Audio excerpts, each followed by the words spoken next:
dito sa Barangay Santa Ana, Calinan, Pampanga. Kung bumili tayo ng carrier para sa natin, sa mga kukunin nating ibon kay Loy Kembao sa Santo Rosario, Pao.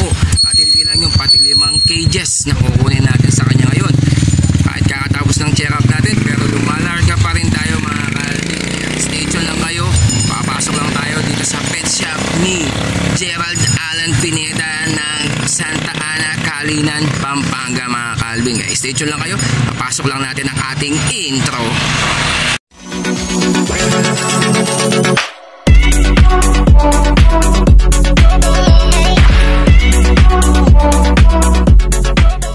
Yun mga kalbin, nandito tayo ngayon sa pet shop ni Gerald Alan Pineda dito sa Santa Ana, Calinan. Ito, bibili lang tayo ng carrier para gagamitin natin para sa kukuhanin nating ibon kay Loy Kembao. Ayan ha. Ayan yung mga presyo ng carrier dito. Ayan sa mga gusto pong bumili. Ayan ha. Ito yung 5x7, 200 pesos. 5x10, 250. 6x8, 300. Tapos ito naman double carrier na to, nasa 400. Tapos ito naman 8x12, 380. Yan ha. Maraming mga accessories, mga ano dito. Yan ha. Sa mga gustong magpasabay sa atin pag pupunta tayo ng Bukawi Pet Market, marami po ditong accessories. Meron din tayo doon. Kaya kung wala man tayong available doon, dito ako kumukuha kay paring Gerald dito sa Calinan, Santa Ana. Kaya stay tuned lang kayo. Lalarga muna tayo sa Santo Rosario, Pao.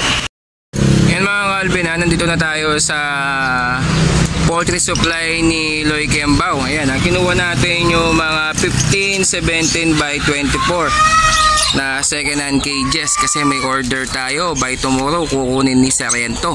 Ayan kahit na tapos lang natin pa-check up pero lumalarga pa rin tayo at hinintayin lang natin yung pamangkin niya na kukunin din natin yung 3 pares na order natin na ibon na linyada po ni Loy Kembao. Kaya yan yan yung mga cages. At yan, shout out kay tatay ni Loy Kembao na talagang todo suporta sa ate.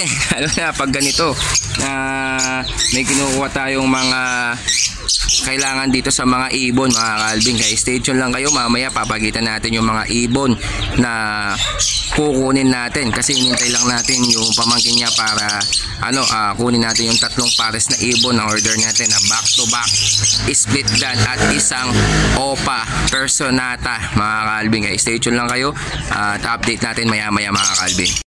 Yung mga kalbin na ito, inuhuli na yung mga ibon na order natin na 3 pares. Ito yung pamangkin ni Loy. Halos yung mga ibon na niya dito, wala na. Halos.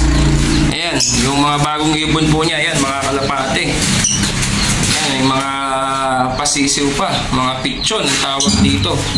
Ayan, ito, yung mga split dan natin. Ayan, mga order natin na mga split dan. Yan yung mga ibon na kukunin natin ngayon. Halos yung mga nandito, mga kalapati na po. Ito na lang, meron pa dito mga bato-bato. Meron pa dito, nahuli daw dito. Sabi ng tatay ni Loy. Meron pa dito mga ibon, tingnan natin para natin. Ito sila, tingnan natin para update natin. Yan ayan meron pa siya dito. Ewan ko anong mutation to. Ayan, isang far blue tsaka blue. Ayan, tapos ito naman dito, ayan isang green and then blue. Green pale yata yung isa, green opa pale yata to. Tapos yung isa ay blue pale. Ayan, mga available pa ni Loy. Tapos meron pa siya dito, ayan yung isa nakabaliktad yung ulo, baleleng. Ayan, ito far blue. Far blue Ewing, hindi ko alam kung anong kargada nito mga kalbin. Tapos meron pa siya dito.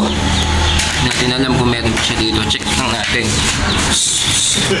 Takot tuloy ako merong butiki. Yan. Ayun lumipad. Ayan ayan pa mga kalbin, isang green at blue. Hindi ko alam kung anong mutation to pero nakalagay dito Dan. Hindi ko alam kung totoo to mga kalbin, kung Dan Project Dan Follow nga ba to. Ayan yung mga available na ibon na lang. Halos ang dami dati to, mga almost 30 pairs. Ngayon apat na pares na lang yung mga available. Tapos yung mga personata nasa labas na binibenta na lang po na magkano. Papakita natin mga Calvin bago tayo umuwi. Ayun mga Calvin ha, eto nakuha na natin at nakakamada na sa ating tricycle yan. Tatlo 15 by 17 by 24 na cage nasa taas. Tapos yung dalawa nasa loob. At ito yung tatlong pares na order natin na linyado po yan ni Loy Kembaw. Ayan ha, isang project Opa Personata, yung babae Opa Personata, yung Parblo naman ay split Opa. Ayan, tapos project Dan Palo, back to back split Dan. Ayan ha, yung mga in order sa atin, isang move, split Dan, split Opa at green Opa, split Dan. Tapos ayan pa yung isa na blue Opa, ay blue Opa, split Opa, split Dan at green split Dan mga Calvin. Ayan po sila. Ayan. At uuwi na tayo. Ayan, galing pa tayo ng Santo Rosario, Pao. Ngayon uuwi tayo ng San Agustin, Candaba, Pampanga. Kaya yan po yung kahit kakatapos lang natin pa-check up, pero lumalarga pa rin tayo mga Calvin. Kasi ito mga order na to, mga cages na to, at saka itong mga ibon na to, kahit pa paano meron tayo na kahit pa piso-piso lang, at least meron tayong pang sa ating pang araw-araw na kinakain mga Calvin. Kaya maraming salamat sa patuloy na suporta. Shout out sa ating suki na customer natin na si Sarento. Ito na yung cage mo, Sarento, yung 5 cages mo at with nest box pa yan ha. Wala na yung mga pagkain at inumin, ginamit pala sa mga kalapate. Kaya yan po yung mga available. Tapos yan yung mga ibon na kumuha sa atin ng mga project Dan Palo at isang pares na Opa Personata. Maraming salamat. Shout out po sa inyo. Hindi ko na po kayo may mention dahil di natin kabisado yung mga pangalan po ninyo. Maraming salamat. Kung bago ka pa lang sa ating channel, huwag mong kalimutan mag-like at i-subscribe ang ating YouTube channel para lagi kang updated sa ating YouTube channel mga Calvin. Maraming salamat po.